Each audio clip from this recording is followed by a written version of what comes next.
noite a todos, aqui presentes no plano físico, assim como todos vós que assistem dos vossos lares através do Facebook e do YouTube. Sejam todos bem-vindos, assim como todos aqueles que estão aqui do plano espiritual.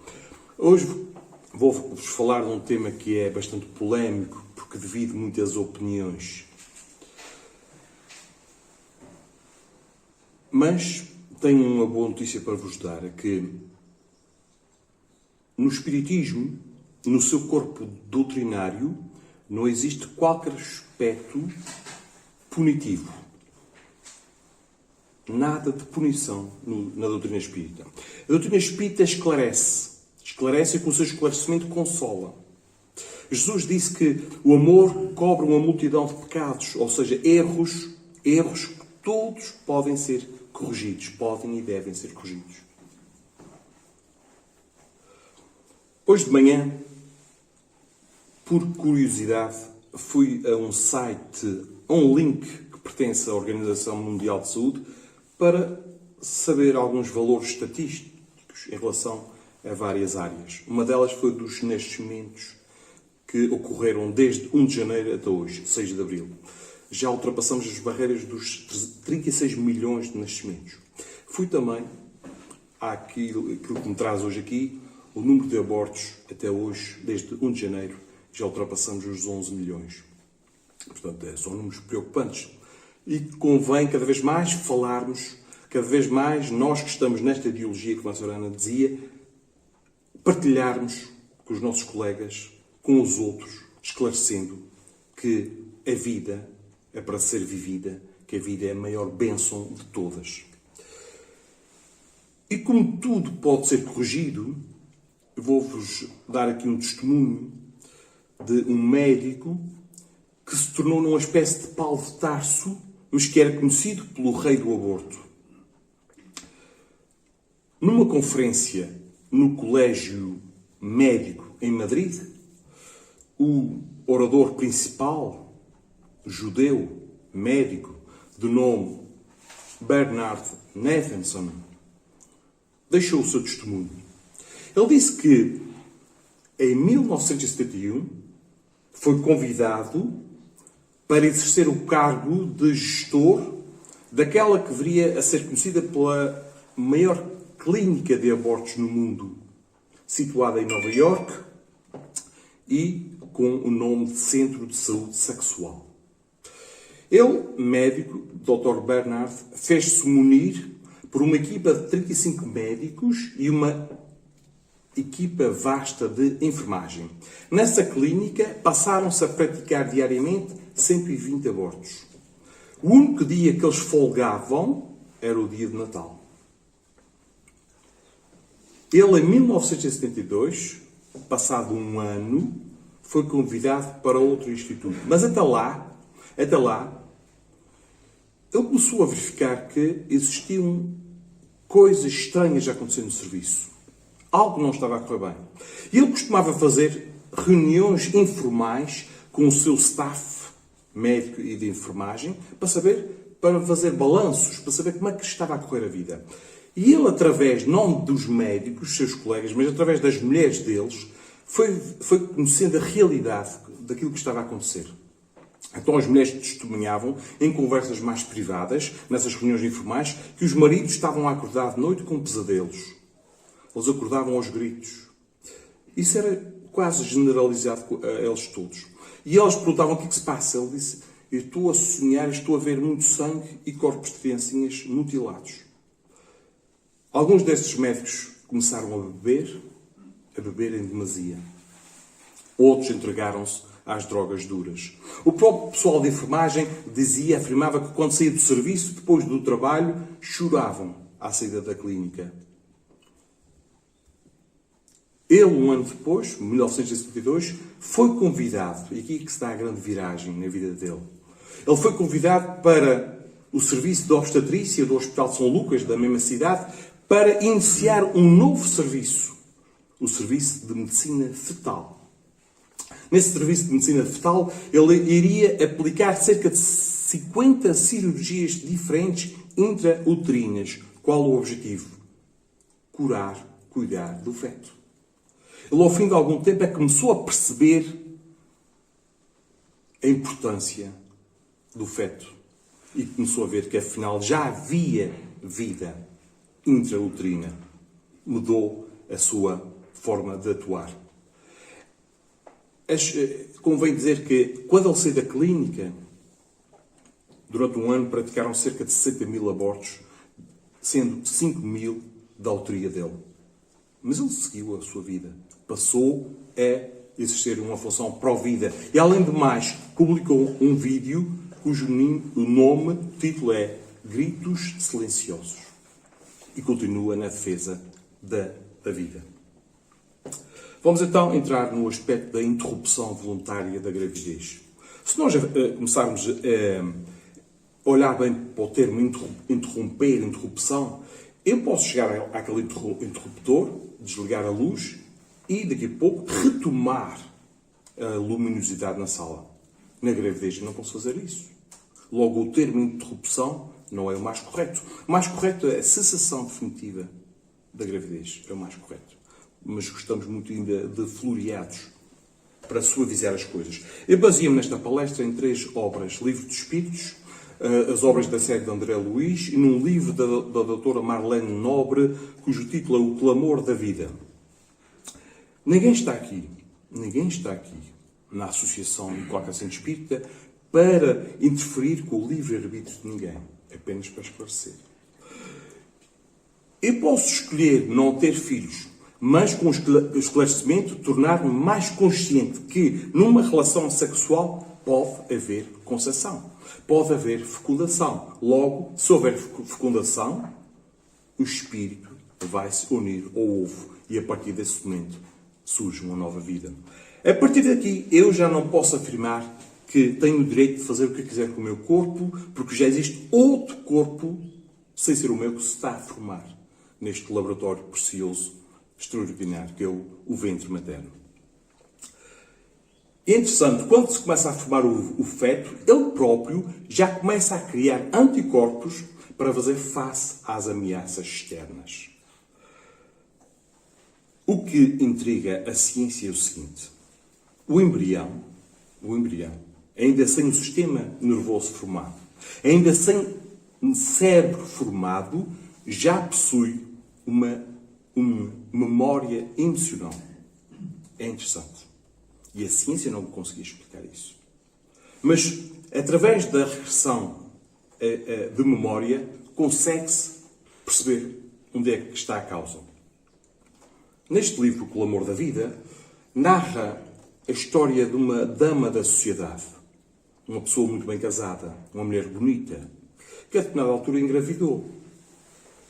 Quando engravidou, o pensamento dela foi para a forma, ou seja, ela começou a pensar: bom, o meu corpo vai se modificar, eu vou começar a engordar, vou deixar de ir às festas que eu costumo ir. Bom, eu prefiro acabar com a gravidez. O que é que ela fez? Ela procurou o médico de família. Não o médico de família como nós aqui usamos, mas o médico da sua própria família, que era uma família bastante abastada. Ele foi falar com ele e ele começou por dizer: menina, eu não vou fazer aquilo que está-me a pedir. E, além do mais, não vou indicar ninguém que o faça. E tome atenção, tome cuidado, porque se entender ir a alguma clínica menos honesta, fazer algo, e se esse algo correr mal, como é que vai explicar a alguém que esse filho era legítimo, que esse filho era o filho do seu marido? E mesmo assim, sem o consentimento dele. Pense bem nisto. E ela saiu a pensar e a meditar sobre estas palavras do médico. E então decidiu levar a gravidez até ao término. Acontece que, quando a menina nasce, os parentes mais próximos, o pai nem tanto, o pai ficou babado. Mas os outros parentes começaram a notar que aquela criança, aquele bebê, começou logo por recusar o seio materno. A mãe queria dar de mamar e a bebê recusou. Qualquer alimento dado pelas mãos da mãe, a bebê recusava. Mas se fosse dado por outra pessoa, incluindo o pai, ela aceitava logo. E com os anos, até os seus 5, 6 anos de idade da menina, a situação entre ambas foi-se agravando, ao ponto também de sentir necessidade de ir ter com um psicólogo. E ambas foram. Bom, o psicólogo não deu assim muitas soluções.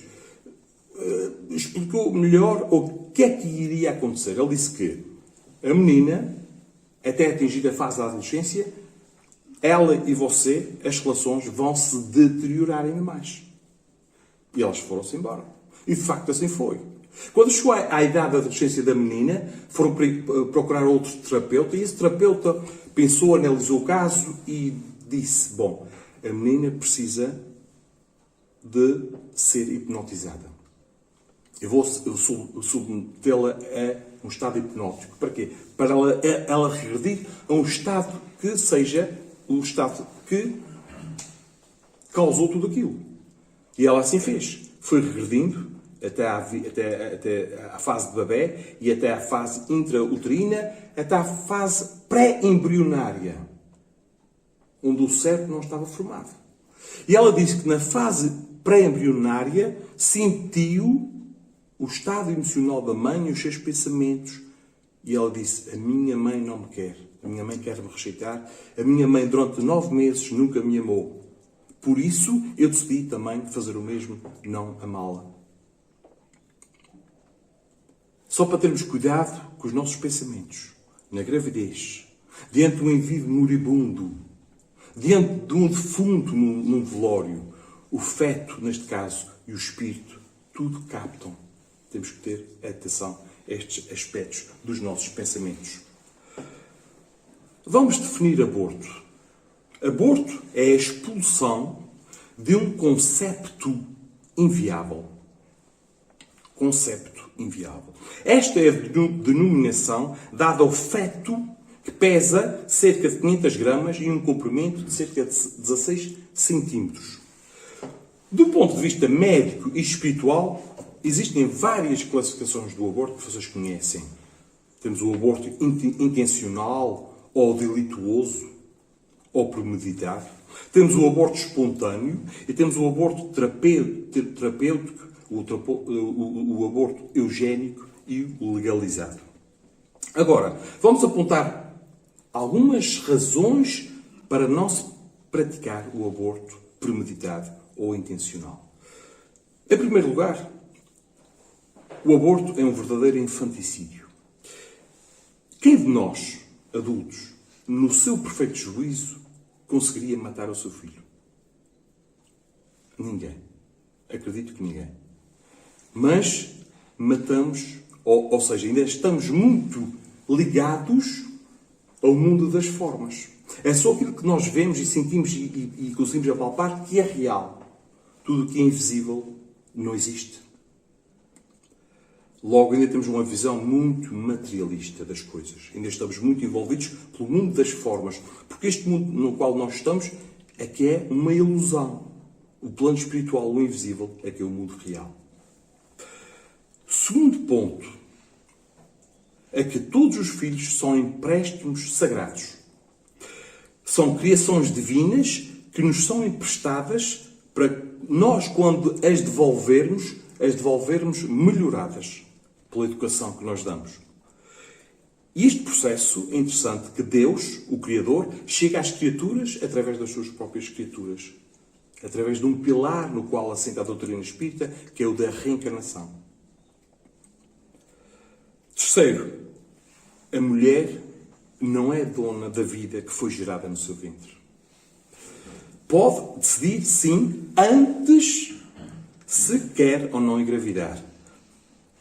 Porque se rejeitar a gravidez, afetará o seu invólucro, o seu perispírito. Aquele corpo semimaterial que individualiza o princípio inteligente e que nos torna espíritos. Irá afetar o seu perispírito e em futuras existências, causando depressões, obsessões, o aspecto da infertilidade, e aqui já estamos a entrar um pouco nas causas, nas consequências espirituais, na infertilidade, nos cancros do centro genético e por aí fora. Outra questão para nós não abortarmos. O aborto é a desencarnação mais violenta logo a seguir ao suicídio. porque vai causar desequilíbrios nas nossas estruturas psíquicas e gerar sentimentos no espírito abortado de ódio e de vingança. Quinta razão é uma violação ao direito básico que é a vida. Sexto, o nosso objetivo da nossa reencarnação, a nossa volta aqui à Terra, não é para nós satisfazermos gozos irresponsáveis dos nossos sentidos na busca de prazeres efêmeros.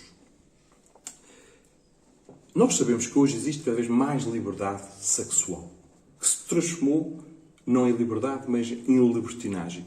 Os jovens estão a ter relações sexuais cada vez mais novos. O problema que se põe aqui é que essa liberdade está muito atrasada, está muito aquém de outra coisa que nós conhecemos por maturidade. Sétimo lugar, qualquer raciocínio cristão não poderá compactuar com este homicídio intencional e cobarde. E oitavo, veremos, se compararmos, veremos que é muito mais fácil nos relacionarmos com os nossos filhos que já existem, que já estão cá, mas são filhos de problemas, do que com inimigos ferrenhos que nós podemos causar através do aborto e que nos poderão perseguir do além-túmulo durante algumas reencarnações. Bom, e agora o que é que diz? Vamos entrar um pouco na visão da ciência para entrarmos na visão espírita. O que é que diz a bioética? Ou, no fundo, o que é que diz a ciência em geral sobre este assunto? Será que o embrião é apenas um amontoado de células? E existem para isso duas visões. Existe a visão do embrião coisa, que é algo que é descartável, e que está muito na visão dos movimentos feministas e do movimento materialista no seu geral, que é o embrião coisa. E existe outra visão mais evoluída, que é o embrião persona. Este embrião persona exprime o rosto humano de uma pessoa, embora as suas potencialidades ainda não estejam desenvolvidas. Este é o ponto de vista da bioética e também da doutrina espírita. Ainda no campo da ciência, dois cientistas de seu nome, Moore e Persaud, afirmam que o zigoto e o embrião são organismos humanos vivos nos quais já estão fixados todas as bases do indivíduo adulto. Portanto, a ciência vai se aproximando daquilo que a doutrina espírita já declara há uns anos. Sendo assim, acrescentam esses dois cientistas, sendo assim, não é possível interromper este processo contínuo que vai do zigoto, embrião, bebé, criança, adulto, idoso, sem causar danos irreversíveis ao bem maior que é a vida. Agora, o codificador da doutrina espírita, Allan Kardec, sentiu também necessidade de indagar os espíritos em relação a esta temática. E aqui em duas questões, a 358 e a 359, ele pergunta na 358 o seguinte: constitui crime a provocação do aborto em qualquer período da gestação? E a espiritualidade responde: há crime sempre que transgredis a lei de Deus. Uma mãe, ou quem quer que seja, cometerá crime sempre que tirar a vida a uma criança antes do seu nascimento. Por isso que impede uma alma de passar pelas provas a que serviria de instrumento o corpo que se estava a formar. E na questão seguinte, 359, dado o caso que o nascimento da criança pusesse em perigo a vida da mãe dela, haverá crime em sacrificar-se a primeira para salvar a segunda?